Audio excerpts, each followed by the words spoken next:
The Bold and the Beautiful, a legacy unraveled *** in a shocking turn of events that has upended the delicate balance of family, identity, and loyalty in The Bold and the Beautiful.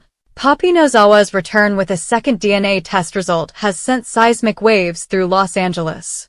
The new test directly contradicts the initial findings, officially declaring that Luna is not genetically related to John Finn Finnegan. This revelation detonates a chain reaction of accusations, legal chaos, and emotional implosions, thrusting the Forresters, Logans, and Spencers into a dangerous game of secrets, sabotage, and survival. Initially, Luna had found solace in the idea that Finn was her half-brother, a bond that offered her an anchor in a world that constantly seemed to shift under her feet. But with Poppy suddenly presenting a second test, one with results that rip the floor out from under that connection, questions explode in every direction. Lee Finnegan, ever the pragmatic and fiercely protective mother, immediately suspects foul play. She accuses Poppy of manipulating the results, casting doubt on her integrity and motives. Lee's voice rises not just with suspicion, but with fury. This isn't just about DNA, it's about trust, family, and control. At the same time, Sheila Carter sees blood in the water. A master manipulator in her own right, Sheila wastes no time in pointing fingers. She accuses Poppy of playing God with people's lives, of deliberately rewriting destinies. "You switched fate," she hisses, staring Poppy down with the glare of a woman who's been blamed for every crime under the sun and is finally grateful for a new villain in town. Her accusations land with weight because they echo what everyone's starting to feel. Someone has rewritten the script, and it wasn't an accident. As the scandal deepens, the narrative begins shifting toward Finn himself. The hospital where the DNA samples were processed is suddenly under scrutiny, not only for the results, but for its handling of sensitive patient data. A malpractice suit is filed. Allegations of tampering, bribery, and corruption explode into public view. And Finn, who has always walked the line between healer and son, finds himself sucked into the heart of a legal maelstrom. The court orders a formal hearing. The public demands answers. During a tense and high-stakes deposition, a lab technician finally breaks. Under oath, they admit to having been paid to alter the samples, but they claim they never knew why or for whom. Their story is clear. An anonymous benefactor delivered a thick envelope and simple instructions. Change the outcome. Leave no trace. The courtroom gasps. Murmurs swirl. And then, the security footage is introduced. The grainy black and white video is like a slap across the face. Late at night, well after hours, a figure is seen entering the lab. At first, it's unclear who it is, until the camera angle shifts. The man pauses under the dim fluorescent lights. There's no mistaking him. It's Bill Spencer. Gasps ripple through the courtroom like a shockwave. Spencer, media mogul, ruthless businessman, father, and occasional antihero, is caught dead center in the eye of the storm. Suddenly, everything is in question. What was he doing in the lab? Why did he go alone? And most importantly, did he pay to have the DNA test changed? Pressed by reporters and family alike, Bill doesn't deny entering the lab. But he refuses to offer an apology. Instead, he says something that only adds gasoline to the inferno. "I did what I had to do. To protect my son." The implication is clear. In Bill's eyes, Luna is a threat not to him, but to Will Spencer, his youngest and most vulnerable child. That statement sends Luna spiraling. For years, she has struggled with the mystery of her parentage, with the feeling of being on the outside looking in. First, she was told Finn was her brother, a revelation that filled her with purpose and belonging. Then, that bond was snatched away. And now, another man is manipulating the truth about her identity. Why? What is it about her that makes her so dangerous to the people in power? Luna begins to ask the questions no one has dared to. Who is she really? Who benefits from keeping her in the dark? Who stands to gain from severing her ties to the Finnegans or connecting her to the Spencers? And why is everyone so terrified of her knowing the truth? Poppy, under mounting pressure, becomes more erratic. Her once zen demeanor fractures. She claims she just wanted Luna to have peace, that the first test was flawed, that she only sought clarity. But the web of lies around her is tightening, and even she begins to seem unsure of what's real. Lee demands a third, court-supervised DNA test. Sheila watches with glee as the family she's always resented tears itself apart. And Finn, caught between science, family, and his oath as a doctor, doesn't know who to believe anymore. Meanwhile, Bill retreats into silence, refusing to divulge his true motives. Katie Logan, furious at his secrecy and betrayal of ethics, confronts him. "You don't get to rewrite people's lives just because you're scared of the truth," she says. But Bill is unmoved. He insists there are things Luna doesn't know, things no one knows, that could harm Will, Luna, and everyone around them. The ominous tone in his voice suggests a deeper secret, still buried beneath the scandal. Back at Forrester Creations, the fallout is immediate. Luna's reputation is shaken. Her relationship with R.J. Forrester is strained. Rumors swirl through the halls. Some whisper that she's a fraud, others that she's a victim. Ridge demands answers, Brooke wants damage control, and Steffi, never one to keep her opinions to herself, questions whether Luna ever belonged there at all. The third test looms like a guillotine over everyone's heads. It's administered in the presence of multiple witnesses, secured, transported, and analyzed under strict chain of custody protocols. There's no room for error this time. And when the results arrive, they explode like a bomb. Luna is not biologically related to Finn. The second test was right. But the real question remains unanswered. Asterisk, then who is her father? Asterisk, the courtroom silence is deafening. Poppy breaks down. She refuses to name him. She says only that he's dangerous and that the truth could destroy everything. But that only fuels speculation. If not Finn's father Jack, or Bill, or anyone from the Forrester or Spencer families, then who? The revelation devastates Luna, who now feels not just manipulated but truly lost. Her identity has been a battleground, her bloodline weaponized, and her entire existence questioned. She confronts Poppy in private, demanding the truth. Poppy finally confesses that the man she believes to be Luna's father is powerful, wealthy, and capable of anything, including ruining lives, to keep secrets buried. Luna begins her own investigation, determined to take back her narrative. She digs through old records, photographs, and memories that Poppy had long buried. What she finds is not just a mystery, but a conspiracy.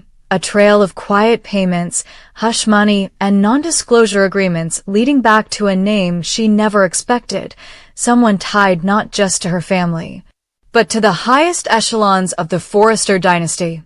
Meanwhile, the media frenzy refuses to die. With Bill under fire, the Spencers are forced to do damage control. Katie threatens full custody of Will if Bill doesn't come clean.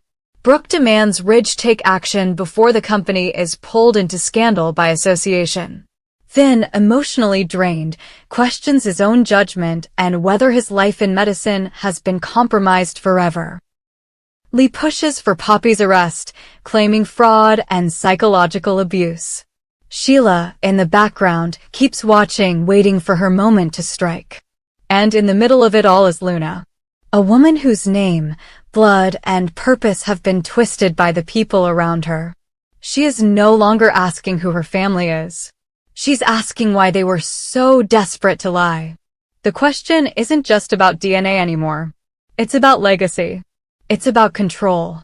And it's about power.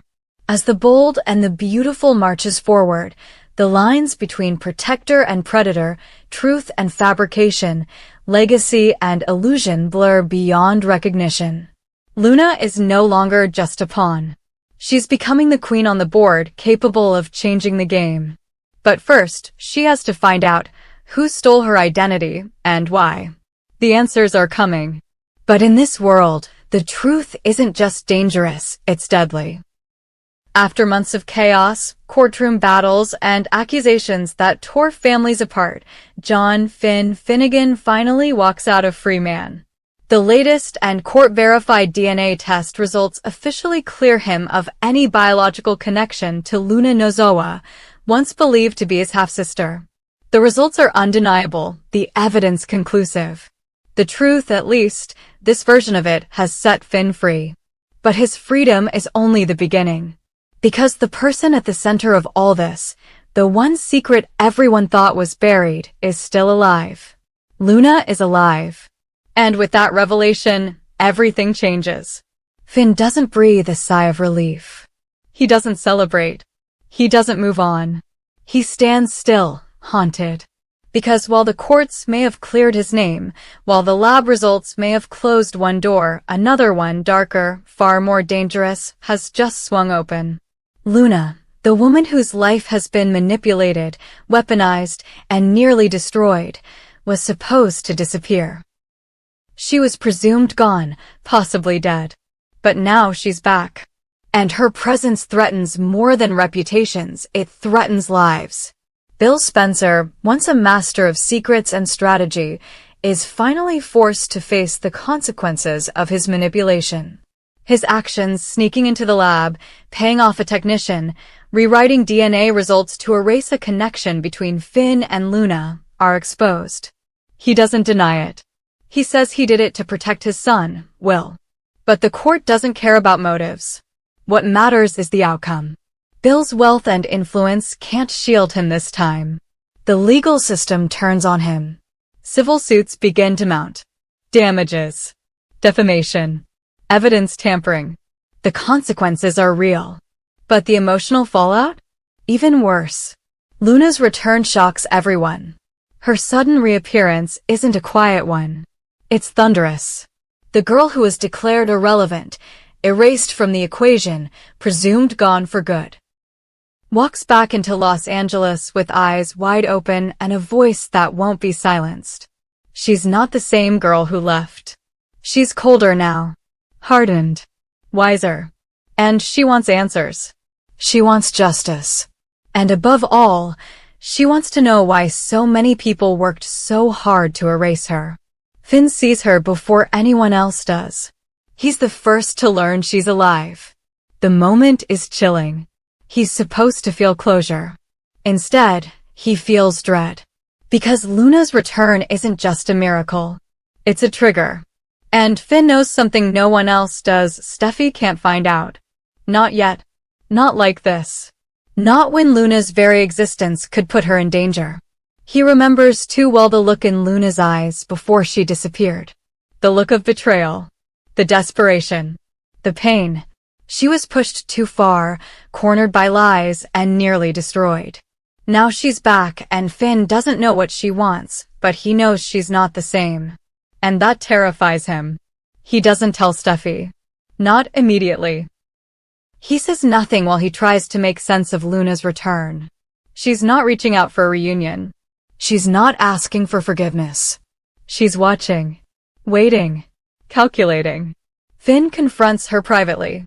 He demands to know where she's been, what she wants. She doesn't answer directly. She just smiles and says, "You were never the problem, Finn. But you're in the way." Those words echo in his mind. He doesn't know what she means. He doesn't know what she's planning. But one thing is clear, Luna is holding back something. Something big.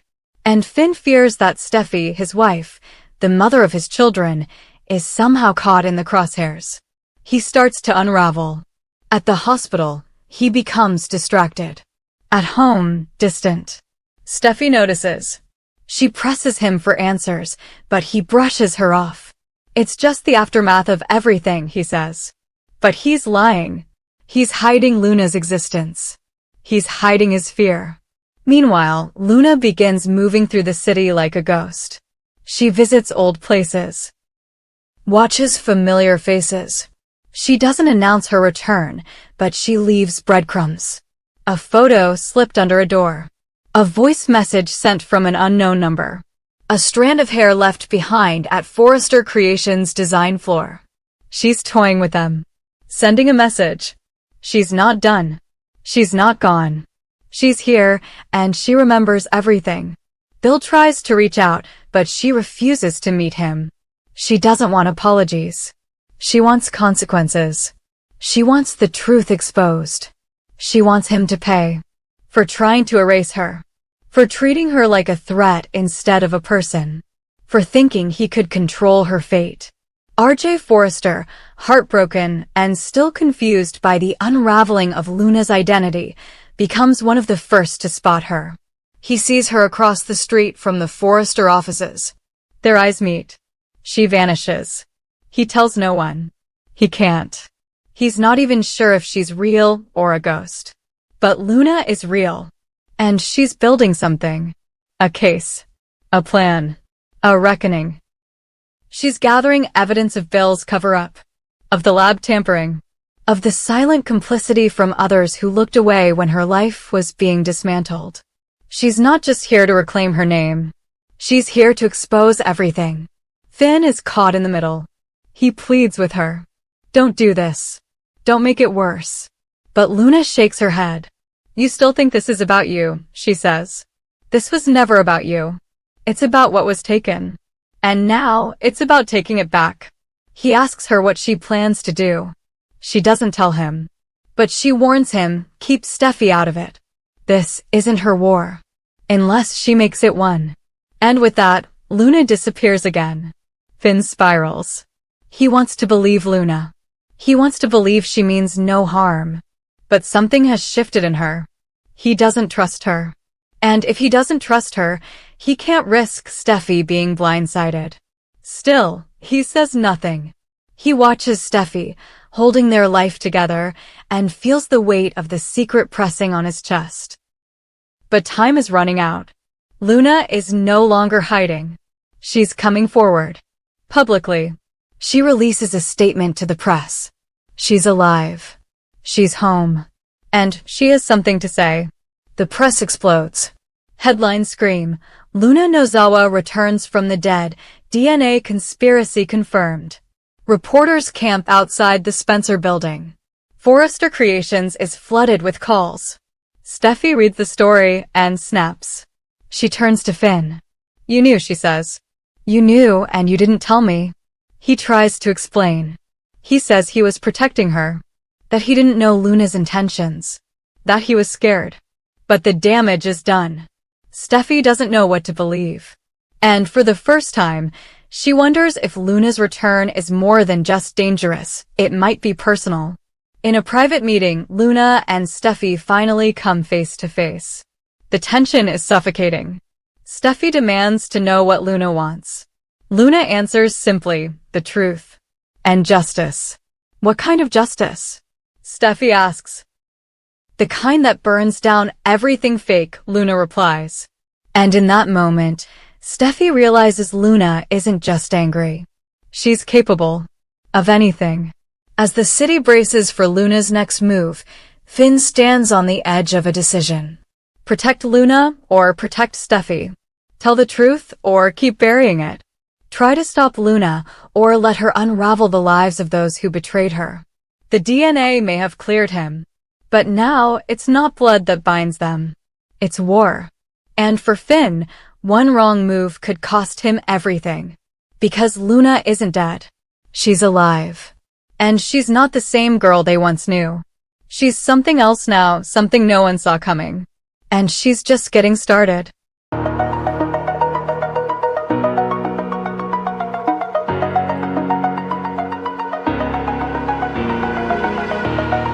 Oh.